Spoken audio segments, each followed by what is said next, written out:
Sedangkan bertuhan itu adalah ketika Tuhannya yang menguasainya, ketika Tuhannya yang menciptakannya, ketika Tuhannya yang membuatnya, ketika Tuhannya yang menghadirkannya, ketika Tuhannya yang menggerakkannya, ketika Tuhannya yang menguasainya, lebih wujud daripada yang diciptakan, lebih wujud daripada yang digerakkan, lebih wujud daripada makhluknya di dalam hatinya. Itulah dikatakan bertuhan. Bila makhluknya, bila diri kita sudah tak jadi Tuhan lagi, itulah yang dikatakan bertuhan. Ketika diri kita sudah tak merasa wujud lagi di hati kita, ketika kita sudah tak merasa hidup lagi di hati kita, ketika diri kita tak merasa berkuasa lagi di hati kita, ketika kita tak merasa bisa apa-apa, walaupun sholat, ibadah, makan, minum, dan kegiatan aktivitas sehari-hari, tidak merasa bisa itu semua, itulah yang dikatakan bertuhan, sinkron, pas dengan iman dan akidahnya Nabi Muhammad Sallallahu Alaihi Wasallam. Itulah yang dimaksud bertuhan, itulah hubungan antara hamba dan Tuhannya, itulah yang dimaksud manunggaling kaulo lan gustine. Namun bila kita terpisah, firok, kafir kepada Tuhan yang telah menciptakan kita, meskipun kita berharap-harap ampunan, meskipun kita berharap-harap syafaat, tapi hati kita tetap mentauhidkan diri kita sendiri, tapi hati kita tetap mengesahkan diri kita sendiri, tapi hati kita tetap mengkuasakan, menghidupkan diri kita sendiri daripada Allah, ya semuanya apa yang kita lakukan, apa yang kita bayang-bayangkan di dalam beragama dan bertuhan, itu semua hanyalah mimpi saja, hanyalah imajinasi saja, hanyalah tipuan setan belaka. Jadi inilah sangat penting dan eratnya bagi seluruh manusia bagaimana kedudukan antara hamba dan Tuhannya, bagaimana kedudukan kaulo lan gustine, bagaimana kedudukan antara manusia dengan penciptanya. Selama ini kan kita berkedudukan sebagai Tuhan daripada berkedudukan sebagai ciptaan Tuhan di hati kita. Kita selama ini lebih berkedudukan jadi Allah daripada jadi hamba. Kita selama ini lebih berkedudukan jadi Khalik di dalam hati kita daripada jadi makhluk. Apa buktinya? Buktinya adalah di dalam kehidupan ini, semua apa yang kita lakukan pasti jatuh, dan jatuhnya semua perkara kepada hawa nafsu, yakni li nafsi. Semua diaku-akui milik manusianya. Hidup milikku Halim, badan milikku Halim, ibadah milikku Halim, ilmu milikku Halim, sholat milikku Halim, kekayaan milikku Halim, kecerdasan, kepintaran, kebanggaan, pangkat jabatan milikku Halim. Inilah tanda bukti bahwa kita selama ini masih kufur, masih ateis, tak bertuhan. Di dalam hati kita tak ada Tuhan kecuali diriku sendiri.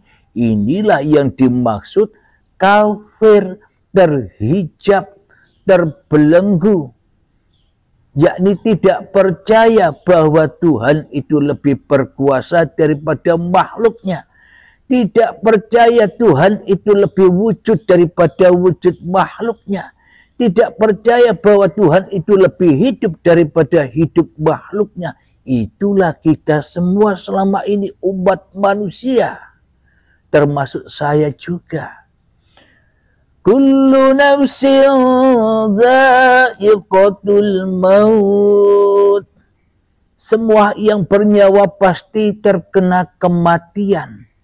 Jadi manusia yang merasa hidup, lebih hidup daripada hidupnya Tuhan, pasti mati. Apa yang dikatakan mati? Bukan mati badannya, tapi mati jiwanya, mati kesadarannya di dalam bertuhan. Berarti kita semua termasuk saya selama ini sudah mati. Jadi kapan hidupnya manusia? Hidupnya manusia seperti Kanjeng Nabi diperjalankan dari Masjidil Haram menuju Masjidil Aqsa, yakni ketika Mi'raj bertemu Tuhannya, itulah yang dikatakan hidup.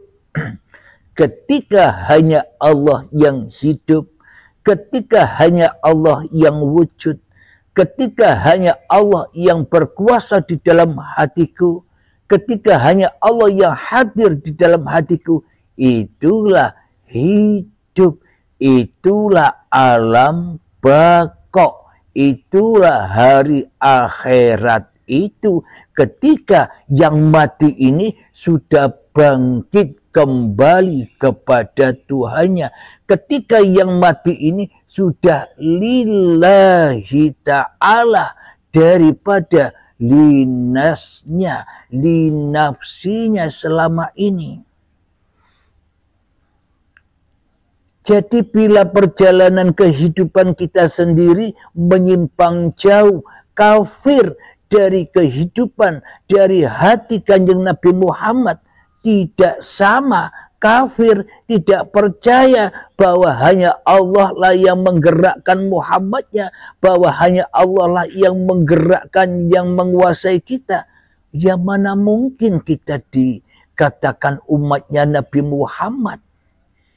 Wong hati kita lebih persis seperti hatinya Fir'aun. Bagaimana mungkin kita berharap-harap syafaat? Bagaimana mungkin kita berharap-harap keselamatan, sedang hati kita tak mau selamat, sedang hati kita hanyalah mengungguli Tuhan daripada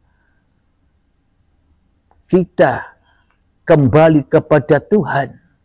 Yakni harkat martabat kita lebih tinggi dari Tuhan selama ini daripada Tuhan itu sendiri. Apa buktinya? Kita yang merasa ada, Tuhannya goib. Kita yang merasa wujud, Tuhannya tak jelas selama ini.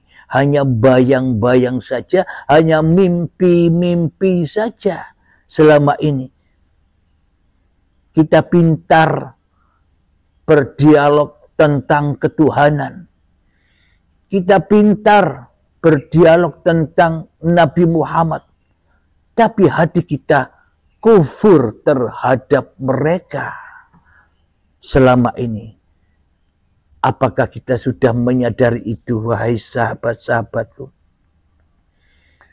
Jadi bangunlah, bangun dari mimpi-mimpi kita yang selama ini kita di dalam bertuhan dan di dalam beragama selama ini hanya mimpi saja. Mimpi nyembah, tapi yang disembah awake dhewe. Mimpi berbakti, tapi yang dibakti hanyalah iblis dan setan selama ini. Kenapa? Karena Tuhannya ndak ada. Kenapa? Karena Tuhannya goib selama ini. Jadi bagaimana mungkin kita bisa berhubungan antara hamba dan Tuhan? Bagaimana mungkin kita berhubungan kaulo lan Gusti, sedang kita selama ini selalu jadi Tuhan di dalam hati kita, selalu jadi raja di dalam hati kita, selalu jadi Allah di dalam hati kita. Sedang Tuhan kita jadikan hamba sahaya saja. Kita jadikan budak-budak saja. Apa itu hamba? Hamba tak ada, Allah ditiadakan. Hamba goib, Allah digoibkan. Sebenarnya siapa sih yang wujud itu?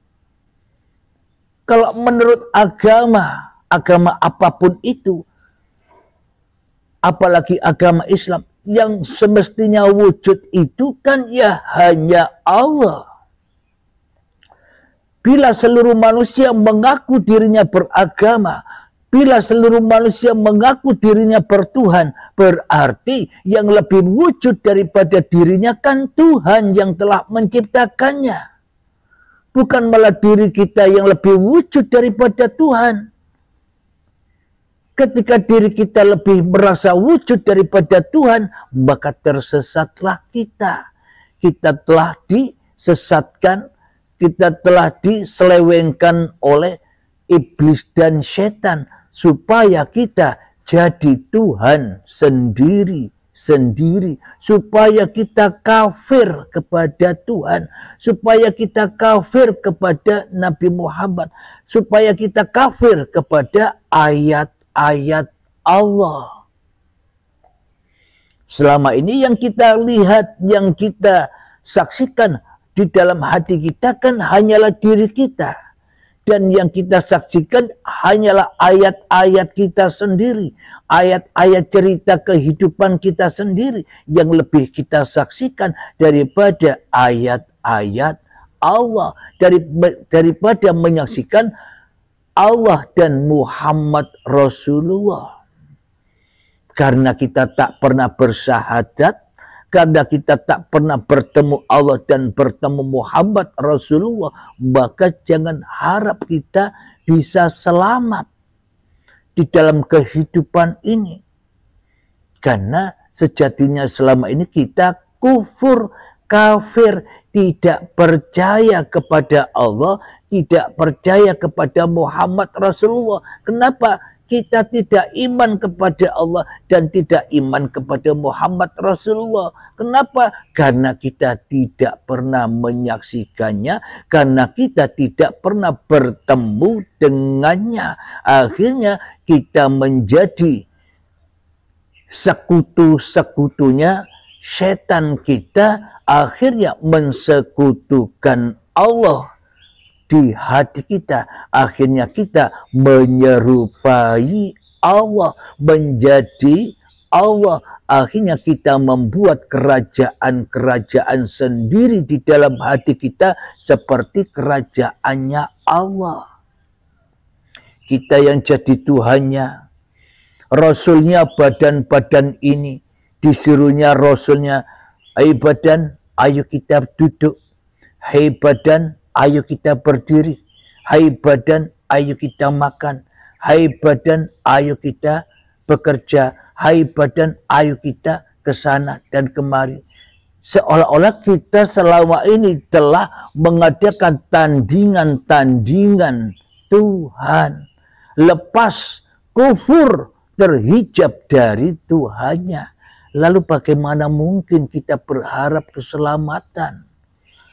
Selamat kembali kepada Tuhannya. Wong di dalam hati kita kembalinya hanya kepada setan. Kembalinya hanya kepada hawa nafsu saja.